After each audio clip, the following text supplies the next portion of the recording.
Olá, bom dia, boa tarde, boa noite. Seja bem-vinda, seja bem-vindo para mais uma leitura com Carol.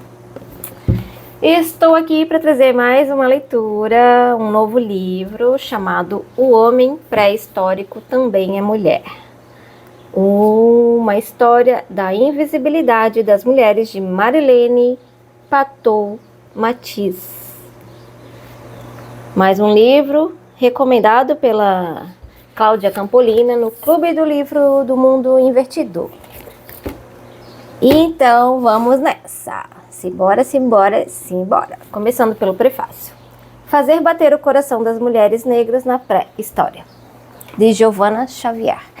Quem é Giovanna Xavier? Mãe, professora universitária do Rio de Janeiro, da Universidade Federal do Rio de Janeiro e ativista científica. A leitura de Um Homem Pré-Histórico Também é Mulher, de Marilene Patou Matiz, trouxe a boa energia de me sentir movedora e testemunha de muitas histórias de presença feminina, desde que o mundo é mundo. A autora renomada arqueóloga e pré-historiadora francesa mostra com propriedade em documentação primária e referências bibliográficas fartas que as importantes histórias das mulheres pré-históricas permanecem soterradas pelo poder patriarcal. Ao partir dessa premissa, Patou Matiz contribui com coragem para desmantelar o discurso da neutralidade científica, escancarando a ideologia patriarcal como projeto político de escrita de uma pré-história alicerçada nos pressupostos de inferioridade e sexualização como características biológicas das mulheres. Aos tais seres inferiores, como sentenciou o escritor Balzac, caberia exclusivamente fazer bater o coração dos homens. Uma sentença partilhada por uma gama de homens da ciência com pensamento minuciosamente esmiuçado pela autora na primeira parte do livro. Visão romântica das mulheres pré-históricas e contexto histórico e intelectual do surgimento da pré-história enquanto disciplina científica. O forte compromisso de Marilene de desnudar as relações entre ciência e patriarcado me levou no início de minha formação como historiadora. Uma espécie de pré-história na primeira pessoa, no final dos anos 1990. Transcorrida no governo Fernando Henrique Cardoso, o sociólogo com pé na cozinha, essa idade da pedra, que vivenciei foi talhada por cientistas que normatizaram o masculino branco heteronormativo como referência única de intelectualidade nos programas de curso, nas listas bibliográficas e nas aulas de história. Disciplina, não por acaso, ainda hoje organizada e ensinada pelo modelo quadripartite europeu, história antiga, média, moderna e contemporânea. Diga-se de passagem, um problemão para quem busca realizar pesquisas sobre história africana e indígena e a partir de visões de mundo, tempo e espaço dos povos originários. Se, por um lado, o homem pré-histórico também é uma mulher, levou-me para tantos lugares da memória, representando uma poderosa arqueologia de gênero, campo que se consolida nos anos 1980 graças ao trabalho de feministas acadêmicas. Por outro, me fez refletir sobre os limites de um pensamento eurocêntrico que não aprofunda seus estudos na chamada Méfrica, América e África. Acredito que, ao expandir a escala analítica para a Méfrica, a crítica à ideia de que as mulheres só aparecem em relação aos homens seria fortalecida e acompanhada por mais abordagens alternativas à visão patriarcal. Seguindo nessa direção, mostra-se instigante o trabalho com fontes como as histórias dos orixás e das divindades indígenas. Textos sagrados que, diferentemente da tradição cristã e da filosofia antiga, são repletos de exemplos femininos que ensinam sobre ancestralidade, amor, cuidado, família, trabalho e diplomacia. Como no Itan, história iorubá de tempos imemoriais, em que Iemanjá, sem derramar uma gota de sangue, vence a guerra ao refletir com o espelho as imagens distorcidas dos soldados, que, assustados com o que vem, fogem do confronto. Para desviar da história única, há, como se pode ver, fartura de rotas. Como historiadora, leitora e testemunha das ideias de Marilene, despeço-me rememorando mais algumas outras vozes. E eu não sou uma mulher, discurso de Sojourner Truth, 1851, publicado no Brasil pela IMA Editorial. A mulher negra é o outro do outro, conceito apresentado pelo grupo ativista feminista negro estadunidense coletivo Combahee River. A Méfrica Ladina, conceito apresentado pela intelectual Lélia Gonzalez em 1988. As escavações psicoarqueológicas realizadas em Mulheres que Correm com Lobos, da Clarissa Pinkola Estés, 1994, publicado no Brasil pela Rocco. Rotas nas quais acompanhamos e sentimos o mover das mulheres de cor nos rios da história. Aqueles com águas que sempre se renovam, transformando o cansaço de estar às margens da vida. Carolina Maria de Jesus, 1960, em Energia Intelectual para a Escrita de Novas Histórias. Introdução. Não, as mulheres pré-históricas não passavam o tempo varrendo a caverna.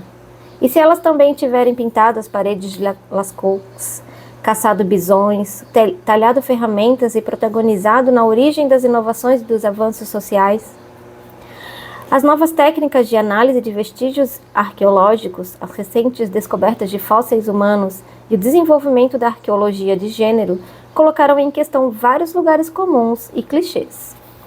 Nem todos os homens são misóginos, mas é forçoso constatar que, até o início do século XX, o reconhecimento da alteridade feminina se chocou com suas recusas quase generalizadas, e ainda hoje as resistências seguem atuantes. A exemplo de certas raças, será que as mulheres não teriam uma história própria? Como postulavam os antropólogos evolucionistas do século XIX, que classificavam os seres humanos em categorias inferiores e superiores? Na escala dos seres humanos, a mulher sempre aparece no grau mais baixo. Associada ao primitivo e ao selvagem, ela é vista como uma ameaça. Em 1912, o psicanalista Sigmund Freud afirma sem rodeios: a mulher é, entre aspas, diferente do homem, incompreensível, cheia de mistérios, estrangeira e por isso inimiga. Até meados do século XX, tanto as publicações científicas quanto as obras literárias, artísticas e filosóficas veiculavam estereótipos extremamente negativos sobre as mulheres. É desse fértil substrato que nasce a pré-história enquanto disciplina, na realidade, no imaginário e cruzamento entre os dois na ideologia. Excluída metade da humanidade, a visão dos comportamentos humanos nas sociedades pré-históricas é distorcida por mais de um século e meio. Para explicar a invisibilidade das mulheres pré-históricas, afirma-se que os vestígios arqueológicos não fornecem elementos que permitam atribuir-lhes um papel social e econômico. Ora, pode-se dizer o mesmo dos homens. Com as mesmas provas, no entanto, eles são descritos como caçadores de grandes animais, inventores, que criam ferramentas e armas, que dominam o fogo, etc. Artistas ou ainda guerreiros e conquistadores de novos territórios. Afirmações em parte baseadas nos comportamentos dos povos caçadores-coletores modernos, descritos pelos etnólogos desde o início do século XIX. Mas esses povos modernos também têm uma longa história. Ao longo de mais de 10 mil anos, suas tradições se transformaram. Eles não são seres humanos pré-históricos, né? A pré-história é uma ciência jovem que nasce em meados do século XIX. É provável que os papéis dos dois sexos nos primeiros textos dessa nova disciplina tenham tido mais relação com a realidade da época em que foram escritos do que com a do tempo das cavernas. As teorias médicas, naquele momento, eram justamente combinadas com os textos religiosos. Assim, a inferioridade de ordem divina que atingia as mulheres somava-se uma inferioridade de natureza, pois para aqueles médicos, as mulheres tinham uma identidade anatômica e fisiológica que lhes conferia funções e temperamentos específicos. Para tais cientistas, elas seriam fisicamente fracas, psicologicamente instáveis e intelectualmente inferiores aos homens, menos dotadas para a invenção porque menos criativas. Esses são alguns dos clichês que atravessam os séculos, não apenas nos textos sagrados e na literatura, como também nas obras científicas. Dominantes nas consciências e nas culturas coletivas, eles levaram à discriminação e à subordinação das mulheres. Elas teriam um papel meramente biológico, passivo e marginal na sociedade. Ainda que a partir da segunda metade do século XVIII, seus direitos, sobretudo o direito à educação, tenham sido debatidos. Essa posição científica servirá de álibi às ideologias antifeministas que pregam a exclusão das mulheres das atividades sociais e políticas, e sua manutenção no lar, restritas aos cuidados maternos e às tarefas domésticas. Transmitidos de geração em geração, os preconceitos em relação às mulheres parecem se disseminar por muitas culturas, impregnando-as em profundidade. Paralelamente, arquétipos femininos, que também se baseiam em pressupostos por vezes inconscientes, transparecem em muitos mitos fundadores das sociedades. O paradigma naturalista da ideia entre os sexos provocou não apenas o acesso diferenciado ao saber e à produção, como também marginalizou e demonizou as mulheres que detinham conhecimentos, às vezes chamadas bruxas, né? É nesse contexto que se estrutura a abordagem dos primeiros desbravadores da disciplina, né? Toda a história das mulheres foi escrita pelos homens. Quem disse isso foi Simone de Beauvoir, no Segundo Sexo. Não surpreende que o olhar voltado para os seres humanos pré-históricos seja masculino. Os primeiros pré-historiadores firmam seu objeto de estudo no modelo patriarcal da divisão de papéis entre os sexos. Essa visão genderista se mantém até o início da segunda metade do século XX, período em que o estudo da evolução humana permanece uma esfera intelectual frequentada essencialmente por homens. As pesquisas em antropologia, pré-história e arqueologia podem ser chamadas de androcentradas. As relações sociais que envolvem as mulheres são raramente levadas em conta.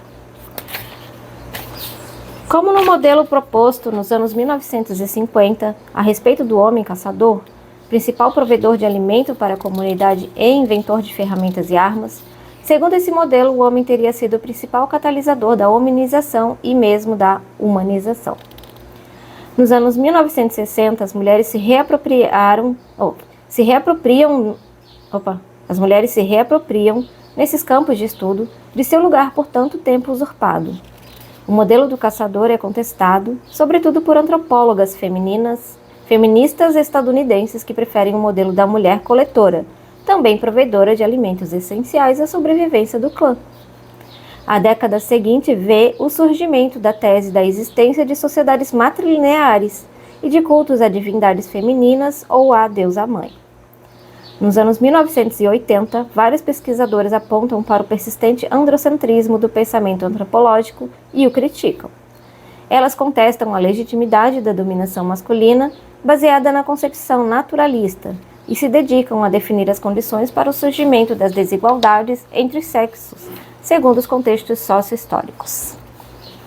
Acusar essas pesquisadoras feministas de preconceitos a favor das mulheres, seus trabalhos tenderiam à ginocracia e careceriam de objetividade. É esquecer a que ponto os primeiros estudos da evolução humana estavam impregnados de preconceitos a favor dos homens.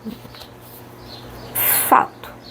Para a antropóloga Françoise Héritier, 1933 a 2017, por exemplo, a quase ausência de mulheres na história da evolução humana se deve à valência diferencial dos sexos, ativa desde os primórdios da humanidade.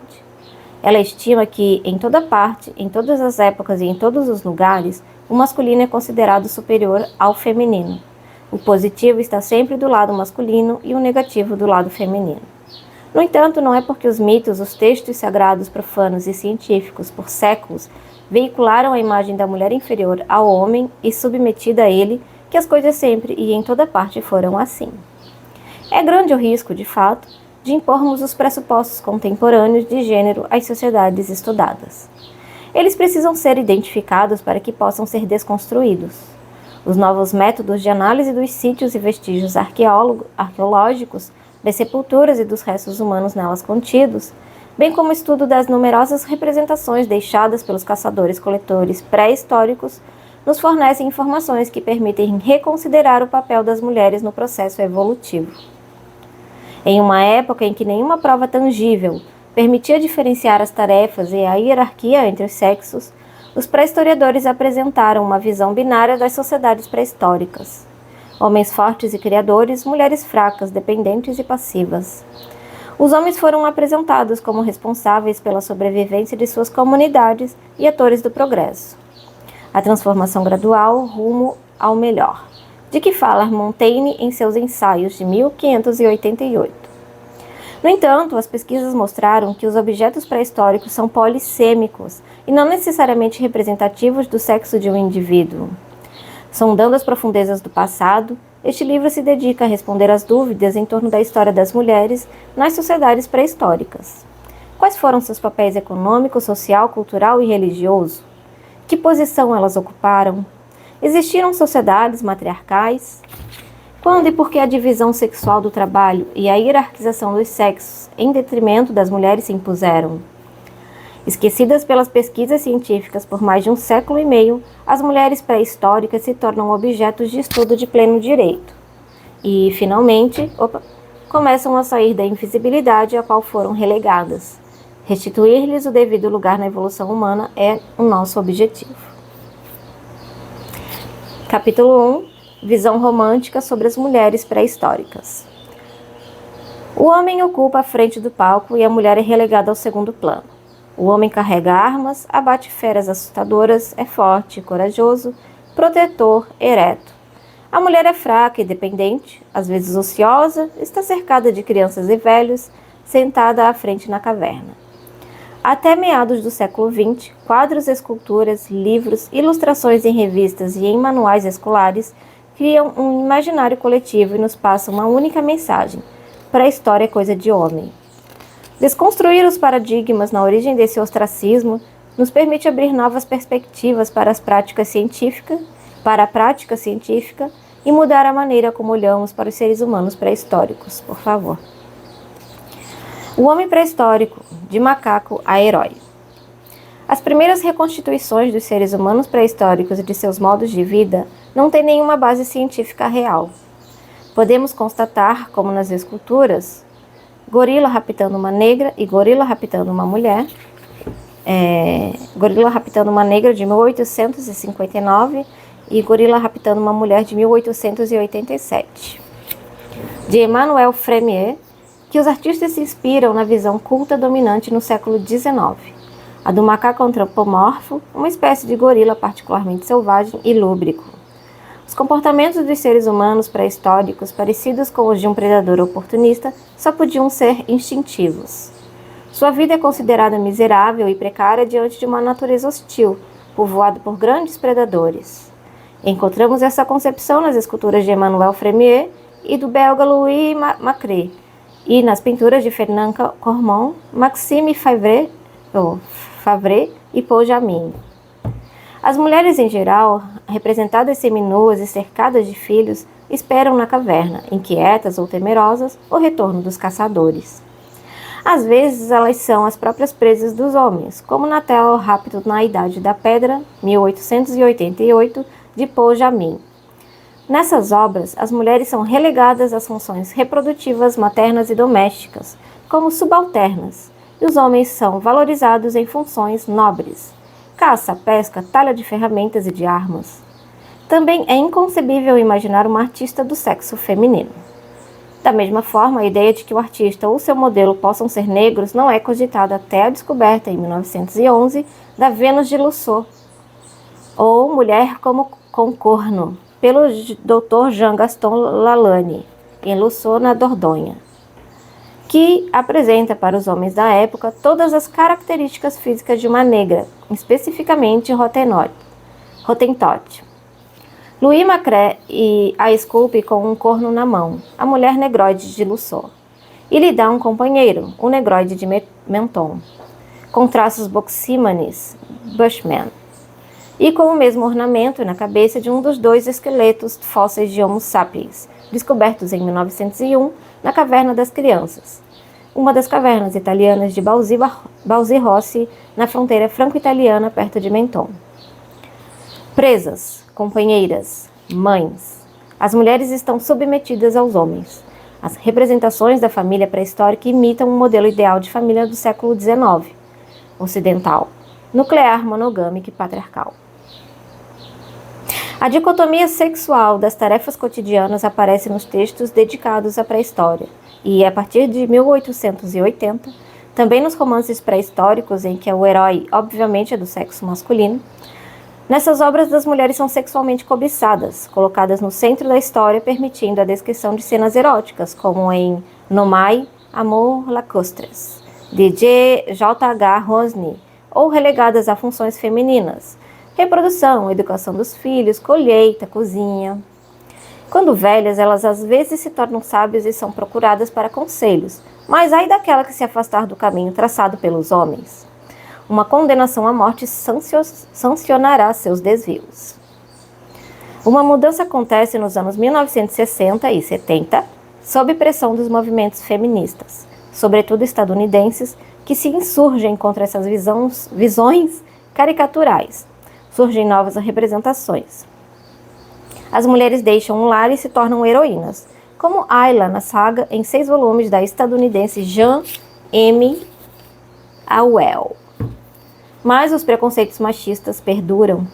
As mulheres precisam ser sexy, como Raquel Welch e seu biquíni de pele de animal em 1000 séculos antes de Cristo, 1966, de Don Chaffee, ou 2001, Uma Odisseia no Espaço, de 1968, de Stanley Kubrick, para que os homens lutem por elas. Na maioria das vezes, elas permanecem comportadamente em casa, tratando dos assuntos domésticos ou cuidando das crianças, à espera do retorno dos caçadores. Inúmeros documentários e docudramas, supostamente fiéis à realidade, porque baseados em dados arqueológicos, supostamente, seguem essa visão. A maioria dessas obras aceita a preponderância dos homens no plano econômico e social nas sociedades caçadoras-coletoras pré-históricas. Elas consolidam a ideia de que as mulheres não desempenharam papel algum na evolução técnica e cultural da humanidade. Difícil, né? É difícil. Ancestrais violentos por natureza. Um homem arrasta uma mulher pelos cabelos, para onde ele a carrega à força, rumo a um passeio imemorial no qual as relações entre os sexos se baseiam em relações de dominação, em que o estupro, o rapto e a brutalidade são a norma. Essa visão, que modelou nosso imaginário até os dias de hoje, coloca a selvageria no centro das sociedades pré-históricas. Até o fim do século XIX, a produção artística e literária, com raras exceções, constrói a imagem dos homens pré-históricos violentos. Sem comportamentos sociais civilizados ou religiosos, eles se deixam levar ao assassinato e ao canibalismo. Na maioria dos romances, portanto, os conflitos são onipresentes, sobretudo entre raças diferentes, cujo modelo costuma ser buscado em relatos de exploradores. Eles inscrevem no imaginário popular o arquétipo do homem pré-histórico, herói viril, armado de uma clava e vestido com pele de animais, que vive em uma caverna onde ele talha ferramentas de pedra. Quando se depara com animais enormes, mamutes e ferozes, tigres de sabre, dentes de sabre, ele sai vitorioso.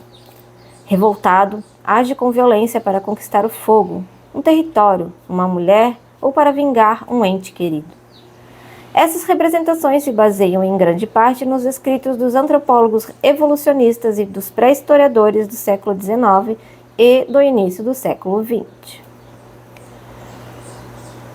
A abordagem dos primeiros pré-historiadores e, consequentemente, as imagens que eles nos legaram dos seres humanos dos tempos remotos se articularam em torno de 2 grandes eixos, o da grande violência primordial e o da evolução progressiva e linear da história da humanidade. Tais postulados, repetidos por décadas a fio, condicionaram o trabalho dos pesquisadores e o imaginário do grande público. Como esses paradigmas se formaram? Desde que a existência de seres humanos pré-históricos foi reconhecida, em meados do século XIX, seus comportamentos foram aproximados aos dos grandes símios, gorilas e chimpanzés, depois aos das raças inferiores consideradas primitivas.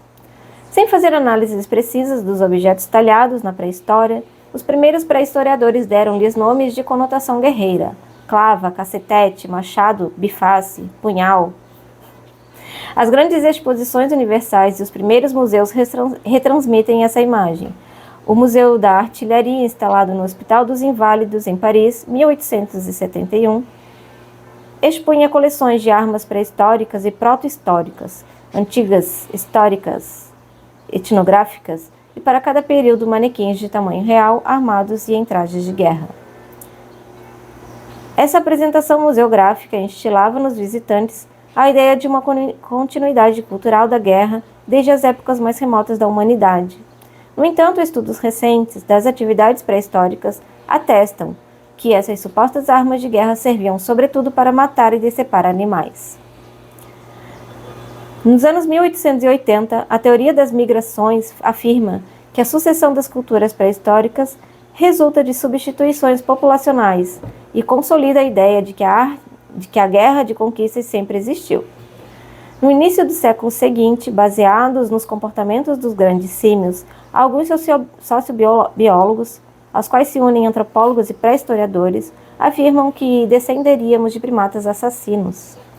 Essa teoria, popularizada em 1961, que também decorre diretamente de uma concepção do homem regido por sua animalidade, que também é agressiva e predadora. Ela consolida a tese da violência filogenética e ontológica do ser humano. Os homens pré-históricos teriam sido agressivos por natureza e os primeiros predadores de sua própria espécie. Quando a violência é vista como um determinismo, porque consubstancial ao gênero humano, o que se impõe é uma forma de cultura de guerra. A ideia de que a violência faz parte da natureza humana está presente em grande número de filósofos e pensadores. É o que Sigmund Freud afirma quando escreve que o ser humano não é uma criatura branda, ávida de amor, que no máximo pode se defender quando atacado, mas sim que ele deve incluir entre seus dotes institucionais também um forte quinhão de agressividade. Em consequência disso, para ele o próximo não constitui apenas um possível colaborador e objeto sexual, mas também uma tentação. Homo homini lupus. Quem, depois de tudo que aprendeu com a vida e a história, tem coragem de discutir essa frase? Bom, quer consideremos o teórico inglês Thomas Hobbes, 1588 a 1679, para quem existe uma guerra de todos contra todos, em Leviatã, 1651, que consideremos vou começar de novo esse parágrafo. Quer consideremos o teórico inglês Thomas Hobbes, de 1588 a 1679, para quem existe uma guerra de todos contra todos, em Leviatã, 1651, que consideremos Jean-Jacques Rousseau, 1712 a 1778, que defende a ideia de que o homem selvagem estava sujeito a poucas paixões e foi arrastado para o mais horrível estado de guerra pela sociedade nascente. A questão da origem da violência atravessa a história da filosofia. A violência é original, primordial e inata. Ou, como afirma Rousseau, nasceu junto com a civilização. Ele afirma, mas aqui tem uma questão. Ou, como afirma Rousseau, nasceu junto com a civilização e a propriedade? Acho que a autora faz esse questionamento, né? Segundo os estudos de fósseis humanos, as marcas de violência aparecem em poucos indivíduos. Portanto, é razoável pensar que ao longo do Paleolítico não houve guerras stricto sensu.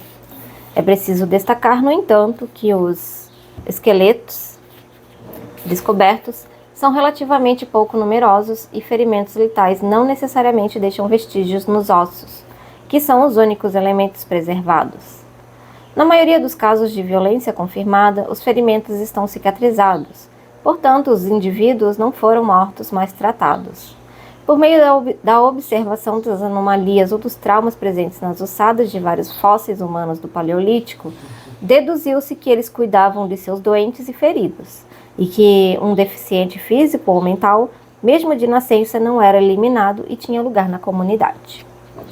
O exame dos dados arqueológicos mostra que as comunidades mantinham relações baseadas na troca de objetos, de saberes, de habilidades e mesmo de indivíduos.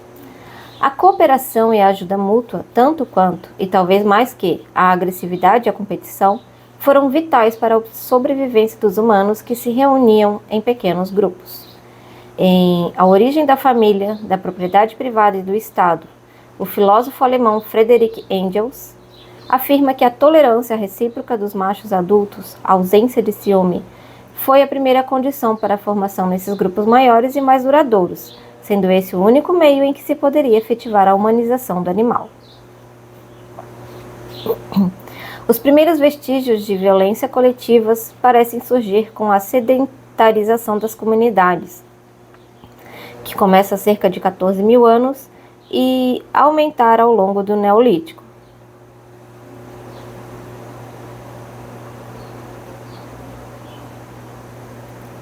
Ah, tá.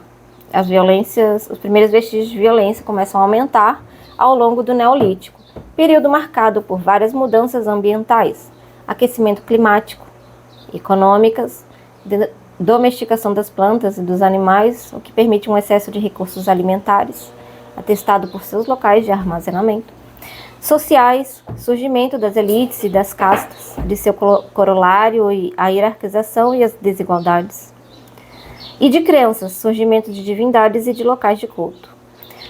Essa violência pode ser causada por múltiplos fatores, situações paroxísmicas, ligadas a momentos de crise demográfica, política, epidemiológica, ligadas também a ritos sacrificiais, de fundação, propiciatórios ou expiatórios, motivos psicológicos, vingança em resposta à humilhação ou ofensa e vontade de dominação.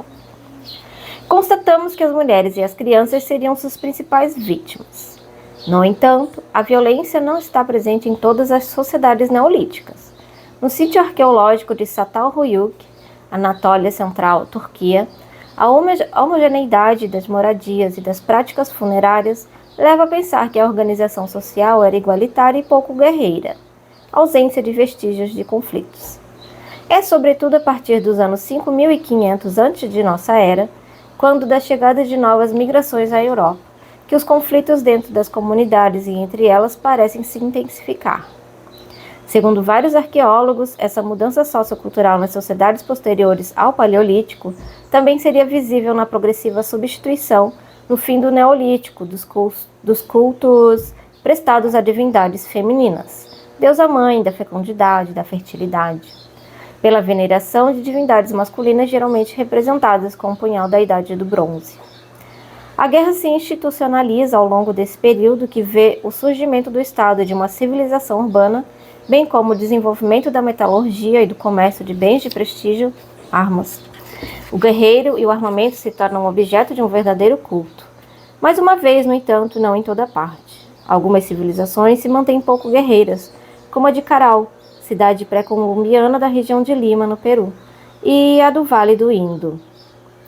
Visto que a violência das sociedades pré-históricas do Paleolítico não foi arqueologicamente comprovada, as relações entre homens e mulheres nesse período não eram tão antagônicas quanto algumas teses sugeriram. A dominação das mulheres seria mais recente e consecutiva à instauração do sistema patriarcal, às vezes estabelecido pela violência, sobretudo com tomada de poder pelos homens sobre o corpo das mulheres. Essa vontade de tomar posse do corpo do outro sem seu consentimento é encontrada em vários mitos nos quais as mulheres são estupradas depois de raptadas à força. Assim como a cultura da guerra, a cultura do estupro logo aparece nas representações. Será por isso que há séculos existe uma tolerância com a violência sexual perpetrada contra as mulheres? Devemos nos perguntar, como a psicanalista inglês Donald Winnicott, não se poderia dizer que, no extremo patriarcal da sociedade, a relação sexual é estupro? O rapto das mulheres. Na base dessa construção que coloca a mulher como objeto a ser conquistado, encontramos o rapto que a mitologia greco-romana já menciona. A história humana teria começado com o rapto de uma mulher, segundo o poeta latino Ovídio no livro V das Metamorfoses. Perséfone, raptada pelo deus Hades, é desesperadamente procurada por sua mãe Deméter. As obras literárias e artísticas ocidentais são profundamente influenciadas por esses textos antigos, em que as mulheres são objeto de cobiça e submetidas à vontade masculina. A antropóloga Françoise Héritier sugere que desde os primórdios as mulheres teriam sido vistas como presas. A humanidade era formada por grupos fechados, hostis entre si, que recorriam à força para conseguir parceiros, se esses viessem a faltar. Teria sido um estímulo. Era formado por grupos fechados, hostis entre si, que recorriam à força para conseguir parceiros, se esses viessem a faltar. A competição para a obtenção de mulheres teria sido um estímulo potente para o desenvolvimento do intelecto. Considerar o rapto das mulheres um costume que existe desde tempos imemoriais seria basear-se no mito ou na realidade. O rapto das mulheres aparece pela primeira vez em 1865 em Primitive Marriage. Os homens pré-históricos teriam praticado o infanticídio feminino, o incesto, o estupro e o rapto. Depois de serem presas, as mulheres teriam se tornado mercadorias trocadas ou compradas. Segundo Frederick Engels, seu valor de mercado teria surgido com a agricultura, a criação de animais e a união conjugal, um homem, uma mulher. Constatamos que, há no mínimo 300 mil anos, os seres humanos pré-históricos têm comportamentos complexos. Portanto, é muito pouco provável que a perpetuação dos clãs tenha se baseado apenas no rapto das mulheres. Hoje, essa hipótese é rejeitada por muitos arqueólogos e etnólogos, que preferem a hipótese da troca. Ideia já presente no mito de Pandora, relatado no século VIII a.C., pelo poeta grego Hesíodo na Teogonia. A fim de manter os laços sociais, a função primordial da mulher é ser dada ou trocada. Ai, Jesus! Cristo, meu pai amado, meu Deus do céu!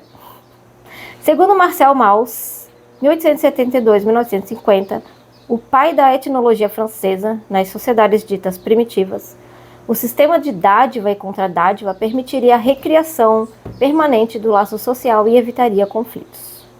Esses pesquisadores sugerem a hipótese de que a troca de mulheres no Paleolítico teria permitido selar alianças entre grupos, necessárias à sobrevivência das pequenas comunidades dispersas em vastos territórios. Enquanto o antropólogo e etnólogo Claude Lévi-Strauss, 1908 a 2009, menciona a troca das mulheres como obrigações positivas. François Héritier vê nelas a dominação masculina e o pouco valor atribuído às mulheres. Entre aspas, em todas as latitudes, em grupos muito diferentes uns dos outros, vemos homens que trocam mulheres e não o contrário. É isso que me faz dizer que a valência diferencial dos sexos já existia desde o Paleolítico, desde os primórdios da humanidade. No entanto, nenhuma descoberta arqueológica sustenta a tese da troca. Se essa prática existia desde o Paleolítico, o que precisa ser demonstrado, ela era imposta às mulheres pelos homens ou acontecia... De novo. No entanto, nenhuma descoberta arqueológica sustenta a tese da troca. Se essa prática existia desde o Paleolítico, o que precisa ser demonstrado, ela era imposta às mulheres pelos homens ou acontecia de comum acordo? Lembram de Eva? Atualmente, do livro Eva, que eu li anteriormente. Atualmente essa pergunta permanece sem resposta, visto que os bens de prestígio é que costumam ser trocados. Alguns pesquisadores veriam nessa troca a prova de que, nas sociedades pré-históricas, as mulheres teriam um grande valor, sobretudo porque, dando à luz, elas garantiriam a descendência e, portanto, a sobrevivência do clã. Como já havia sugerido o naturalista inglês Charles Darwin, 1809 a 1882, em 1871. Ele morreu em 1882. Ele disse em 1871, não poderíamos imaginar que nos tempos antigos as mulheres também escolhessem seus parceiros? Diante da abundância de hipóteses, é preciso identificar os elementos da herança cultural construída ao longo dos séculos, que alimentou e condicionou a abordagem científica da pré-história. Chegamos ao fim do primeiro capítulo. Como ele é muito curtinho, eu vou continuar no segundo capítulo, tá? Lembrando que eu não vou concluir todo o livro neste vídeo. Eu vou ter que fazer outros vídeos, porque eu não posso fazer a leitura de um livro integral e disponibilizar ao público. Isso é contra a lei dos direitos autorais. Então, eu faço a leitura do livro integral e deixo faço um link, como é que é? Não linkado, acho que é isso que fala, né? Então, eu acabo enviando para quem me solicita, né? Se tu tá precisando, não tem como comprar o livro, ou não consegue ler, não tem tempo, sei lá, tem um motivo bom. Aí é justo, né? Eu acho. Aí eu disponibilizo, assim, essa troca, tá bom? Entende, né? Bom, voltando. Capítulo 2. Contexto histórico e intelectual do surgimento da pré-história enquanto disciplina científica. A história da evolução da humanidade é considerada quase que exclusivamente do ponto de vista dos homens. As relações sociais que envolvem as mulheres raramente são levadas em conta. Os primeiros antropólogos e arqueólogos não hesitam em fazer uma descrição convencional de seus comportamentos, sem para isso se basearem em provas arqueológicas diretas. Sua abordagem é moldada pelo meio em que vivem, uma sociedade ocidental herdeira da tradição judaico-cristã e greco-romana, na qual as mulheres são vistas como seres inferiores. Não surpreende, portanto, que desde a antiguidade, a grande maioria dos textos que falam dos homens, ao tratar dos seres humanos, na verdade, só se refiram ao sexo masculino. As mulheres só aparecem em suas relações com os homens. Meu Deus, isso é pura verdade. Bom, nesse contexto de dominação social e econômica, uma hegemonia cultural se consolida e se impõe, passo a passo. O poder político se apoia nos textos sagrados e nos discursos científicos, médicos, antropológicos, sociológicos, que estabelecem a diferenciação sexuada e fazem do homem o único referencial de tudo que é universal. Essa construção torna a mulher diferente no gênero humano, uma inferior. Essa suposta inferioridade das mulheres se difunde e se torna amplamente aceita.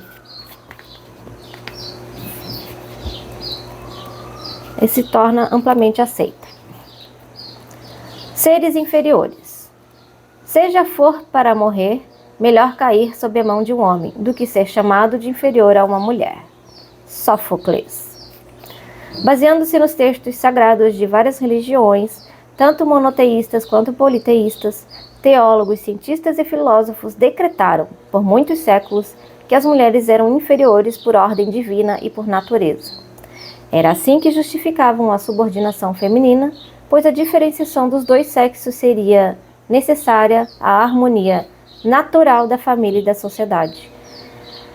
No século IV, embora Santo Agostinho afirme a igualdade dos dois sexos na ordem da graça, isto é, no céu, ele defende a inferioridade das mulheres na ordem da natureza, ou seja, na história. Argumento que será várias vezes utilizado para excluí-las das esferas social e política. Voltemos à fonte desses textos que levaram os campos da pesquisa a serem pensados através do prisma do sexo e do gênero. Por ordem divina. Produzida pela natura particulares, a mulher é um ser deficiente. Tomás de Aquino. Nos textos sagrados e religiosos, as palavras que qualificam a mulher são fortes. O desprezo é absoluto. Às vezes, o ódio aflora. O que ela é aos olhos dos homens? Uma extensão de si mesmos, que eles rejeitam e cobiçam. Ela é, para o homem, mais ou menos o que o Neandertal foi para Cro-Magnon, uma tentativa fracassada. De essência incerta, certamente animal, perturbadora, possuidora de poderes e possuída por seus sentidos, sempre imperfeita e fundamentalmente culpada, ela precisa ser vigiada e punida.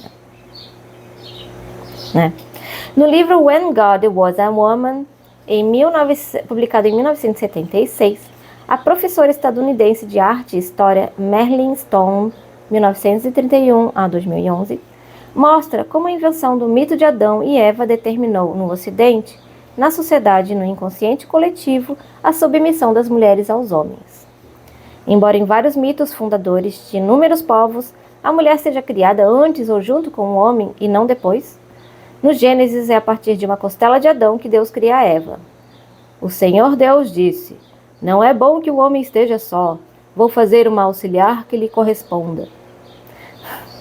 O homem deu nomes a todos os animais, às aves do céu e a todas as feras, mas não encontrou a auxiliar que lhe correspondesse. Então, o Senhor Deus fez cair sobre ele um torpor misterioso e o homem dormiu. O Senhor Deus pegou uma das suas costelas e fez crescer carne em seu lugar. Com a costela que tirara do homem, modelou uma mulher e a trouxe ao homem. Então o homem disse: "Esta sim é o osso de meus ossos e carne da minha carne. Ela será chamada mulher, Isha, porque foi tirada do homem." Ish. Nos textos fundadores das grandes religiões, as mulheres As mulheres, quando mencionadas, são inferiorizadas e nunca consideradas enquanto sujeitos. Os versículos bíblicos do Antigo e do Novo Testamento se dirigem exclusivamente aos homens, como se tivessem sido redigidos por homens para homens. Entre esses escritos, os de Paulo de Tarso, São Paulo, são explícitos. Embora devam ser inseridos no contexto da época, não deixa de ser verdade que foram muito utilizados nos séculos seguintes para justificar a subordinação das mulheres. A condição inferior conferida às mulheres é perceptível na expressão da crença, segundo a qual somente o homem foi criado à imagem de Deus. Como alguém pode sustentar que a mulher foi criada à imagem de Deus, quando está claro que ela está sob a autoridade do homem e não exerce nenhuma forma de autoridade? Pois ela não pode nem ensinar, nem testemunhar perante um tribunal, nem usufruir a cidadania, nem ser juíza. Assim, com certeza, não pode exercer nenhuma autoridade. O homem pode se apresentar perante Deus com a cabeça nua, mas a mulher precisa cobrir os cabelos. Todo homem que ora ou profetiza com a cabeça coberta desonra sua cabeça. Toda mulher que ora ou profetiza com a cabeça descoberta desonra sua cabeça. Que? Todo homem que ora ou profetiza com a cabeça coberta desonra sua cabeça. Oh. Beleza, né? Toda mulher que ora ou profetiza com a cabeça descoberta desonra sua cabeça. O homem não deve cobrir a cabeça, pois é a imagem e a glória de Deus. E a mulher é a glória do homem. Pois o homem de fato não foi tirado da mulher, mas a mulher foi tirada do homem. Então o homem não tem glória, porque a mulher é a glória. Desculpa. Não sendo totalmente uma imagem de Deus, São Paulo, 1 Coríntios 11, 8f, a mulher é um mas occasionatus, um homem imperfeito. Ai, gente. Segundo o teólogo italiano Tomás de Aquino, 1225 a 1274. Em muitos textos sagrados ou teológicos, ela é de fato considerada incompleta e inacabada.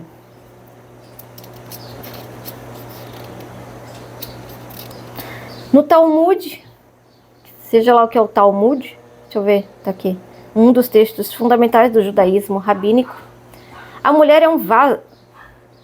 gente. A mulher é um vaso imperfeito que, sem socorro de seu marido, não passaria de um embrião.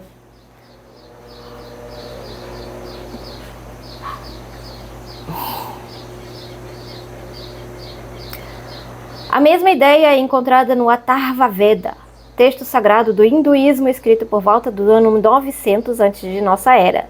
A mulher é um simples recipiente. Sua forma corporal e o princípio da vida lhe foram dadas pelo homem. Os teólogos cristãos da Idade Média também referem aos textos dos autores antigos, principalmente aos de Platão e Aristóteles. Embora em sua República Ideal, Platão defenda que as mulheres tenham um destino melhor, no Timeu, ele escreve que somente os homens são seres humanos completos. Criados diretamente pelos deuses, eles são dotados de uma alma.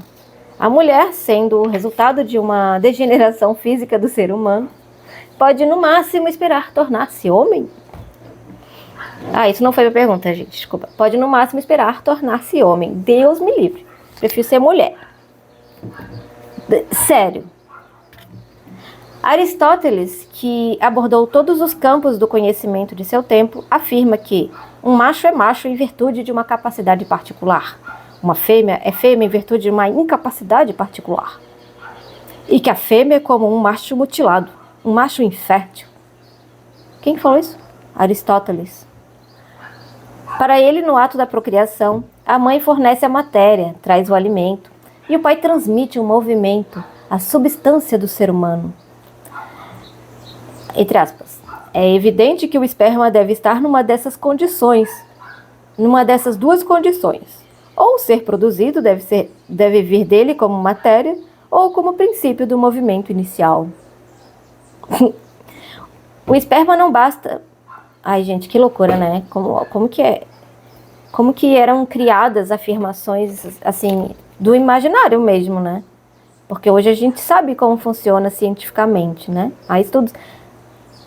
E olha lá, mas tem, né? Já prova que não tem nada a ver com isso, pelo amor de Deus. Vamos voltar, desculpa, gente, desculpa. Eu vou voltar. Aí, gente, eu quero que acabe logo esse capítulo.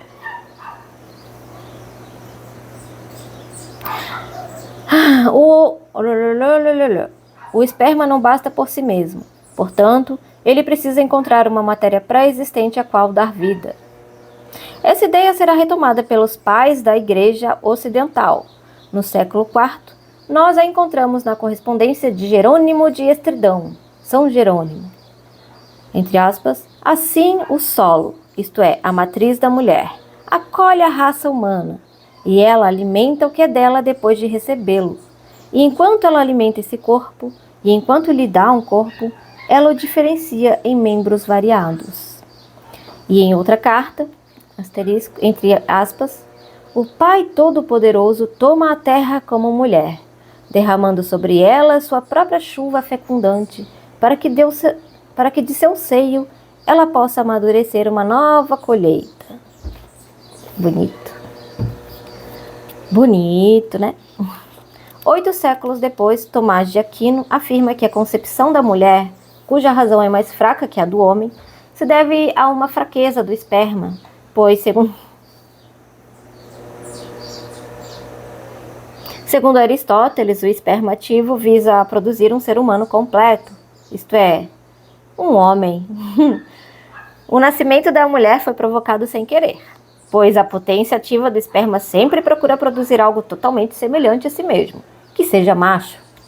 Assim, portanto, ainda está em asterisco. Assim, portanto, se o resultado é uma mulher, isso se deve a uma fraqueza do esperma, ou porque a matéria não convém, ou devido à ação de um fator externo, como o vento sul que torna a atmosfera úmida, mas tida como causada pela natura universalis. A mulher não é criada por acidente, mas por uma intenção da natureza para a obra da procriação. Obra de procriação. No entanto, as intenções da natureza vêm de Deus, que é seu autor. Por isso, quando ele criou a natureza, ele fez tanto masculina quanto feminina. Por muitos séculos, a mulher também foi considerada um homem imperfeito pelos cientistas, que acreditavam que ela tivesse as mesmas partes genitais que o homem, porém dentro do corpo. Ao final do século XIX, os italianos Cesare Lombroso, 1835 a 1909, e Guglielmo Ferrero, 1871 a 1942, vão ainda mais longe, decretando que a mulher é um homem interrompido em seu desenvolvimento, mais próxima do ancestral pitecomorfo, e que, ao contrário dos homens, ao crescer, ela não pode chegar ao estágio superior, pois a ontogonia repete a filogenia. Uau! As mulheres fazem parte do gênero humano? No século XVI, alguns se fazem essa pergunta retomada pela enciclopédia. Que é essa enciclopédia? No artigo de Paul Joseph Barthes, que começa da seguinte forma: todo mundo ouviu falar de uma dissertação anônima na qual se afirma que as mulheres não fazem parte do gênero humano. Mulheres homines non esse. La Enciclopédia Femme Anthropologie, 1751, tomo 4, página 471. Tá, vamos ver. No século XVI, alguns se fazem essa pergunta, retomada pela enciclopédia, que se refere ao célebre texto anônimo de 1595, Disputatio nova contra mulheres, qua probatur e as homines non esse. Essa pergunta teria sido feita por um bispo ou cardeal durante o segundo concílio de Macon, por volta de 585. A crer em algumas fontes, a resposta por pequena maioria e após um longo exame teria sido sim. A tradução desse texto, publicada em 1766, sob o título Paradoxo sobre as Mulheres, onde se trata de provar que elas não são da espécie humana,